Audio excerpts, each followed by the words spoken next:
I'm convinced you guys are doing some plyometrics or some sort of workout in here. It always has a. Sorry to just hot in this room and the next room. Yeah. Yeah, next door is. Huh. Typical sports So, writer complaining about how's Barry gonna start this off? Barry says Boston. an abstention. Oh, we got to put T-Barry. Oh, okay, all right. So last week we weren't able to officially comment on Mel Cameron, but now that it's official, what's he bring to this defense team? That's a veteran player that's been very productive in this league, and are in conjunction with the scouting department. Our Chris and myself and the rest of the scouting department and the coaching staff felt very excited to have the opportunity to add him to the team. He's a veteran presence, a guy that's been in big games, a guy that for a young team can be very impressionable, and a playmaker to boot. Like, when does that stuff show up? Does it show up early, or does it show up in those moments, or is it always there? You know what I mean? When is it most important to have it? I think that shows up. One of the great things about football is that nothing you see on Sundays just comes out of nowhere. This is a very practiced and well orchestrated game that you don't just all of a sudden have production out of nowhere. It's how you carry yourself on a day-to-day basis, especially people that are able to be productive for several years of time. That is a day in, day out process that we have coaches and players that have been on teams with him that were able to kind of give us a glimpse of what we'd be getting, and that type of person first is the reason why the player exists. Orange jersey and practice player of the day, was it your idea? Tell us how you came up with it, and just what's your process for selecting who earns that practice player of the day? There was it actually this off season we're spitballing various things. Coach John Embry brought up the idea of there was a lot of talk about my DJ skills pre-team meetings, so to kind of put that to bed and say, hey, if you're so great, why don't you show yourself? He floated the idea of having a practice player organically as a staff. We kind of came up with selecting a particular person that would not only be represented as the best player on the field from the practice before, but also take all accountability for DJ selections from the head coach and make sure everyone knows that it's the person with the orange jersey that's making those calls.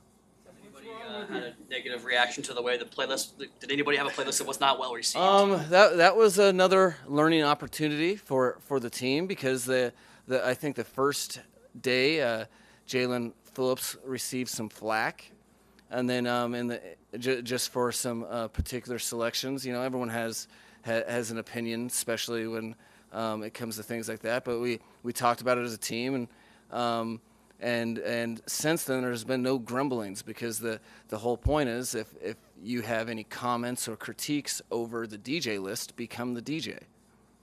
So it's basically just to take the heat off yourself. Unintended consequence. But I think there's multiple winners in the whole process. But I think the guys, they definitely respect the players that have been given it, and it's something you can tell this team's full of competitors, because they even within one's position group, the second one guy receives it, it seems to lift up the rest of level of play from that group. Tua won it one of the days. He did. Showed up on video. What have you seen from him, and what do you want to see out of Tua? I knew I saw somebody on the construction area of the Baptist Hospital. Were you looking over the fence? No, he earned it. I think his teammates acknowledge that. What have I seen from him? Sorry, I was distracted with the picture of you hovering over the fence. I've seen a guy that's attacking the moment, a guy that really likes to play football. They're in the process of college evaluations, and you're in the National Football League in a different conference. You hear people describe a quarterback's instinctiveness, and that you don't. It's kind of probably how it hits your ear, hit mine, where that's intriguing, but I didn't quite know what that meant. And now I have a better idea of what that meant. I still don't have a better way to describe it besides instinctiveness, but there's a you can tell the players played the position for a long time, and that he thinks about the game of football through the lens of the quarterback position, and so been very excited about his development in terms of the offense and playing and being the starting quarterback for the Miami Dolphins. Mike, what specifically in OTAs are the 2 or 3 things you really want to achieve? Well, I'm glad you asked. You're first trying to identify a standard with which you play and a standard with which you practice, and then within that's where your camaraderie and that's where your relationships are built. You don't they're blood, sweat, and tears that are earned over hard work, and you're trying to get a team to decide what their standard of play is going to be, and then you want to uphold that standard because it's the way that you just operate and function as a football team. So that identity, it's a tackle sport, but you can, the way we look at it is you can start that identity by the way you practice without tackling. If you'd indulge me, I have a couple of trend questions, national questions. I want to ask you first about the fullback position. When you worked with Kyle and obviously his dad, what was the significance of the fullback to that offense, and what impact has that had on your coaching philosophy? It's been extremely impactful. I've been fortunate enough since the year 2005 to be in the same structure offense, and this would be my 7th team. And from the starting point, day one installation had a fullback involved, and one of the advantages of a fullback is that you have a backfield player that can give you different numbers on each side of the center depending on the direction he goes. So if you're in just a normal dot formation, you have 2 eligibles on each side, and then the halfback at home. Well, when you're in the I formation, is it 3-by-1 or is it 2-by-2?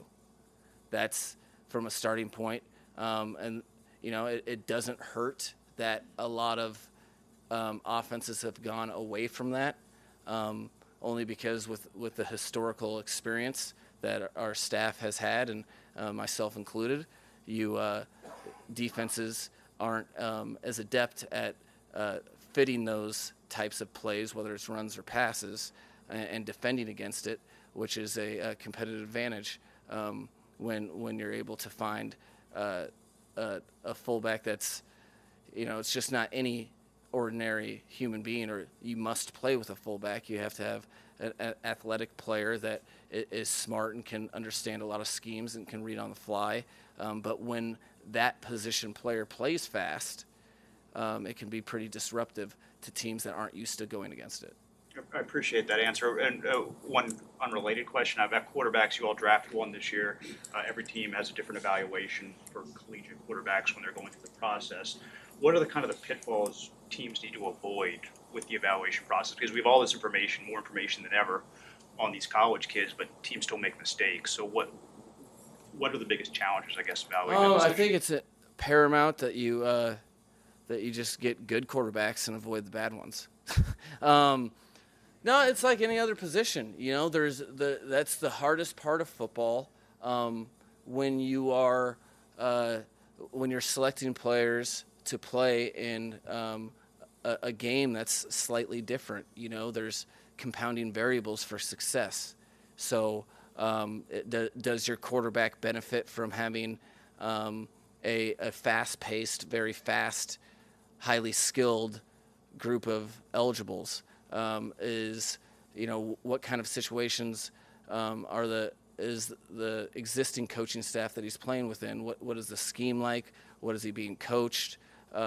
There's so many layers, which makes this game beautiful, which makes scouting departments extremely relevant and makes it very tough. And that's why you're not 100% on any position ever, because it's an inexact science, because you're dealing with human beings that are a product of their environment, and you're forecasting what they're going to be in a completely different environment.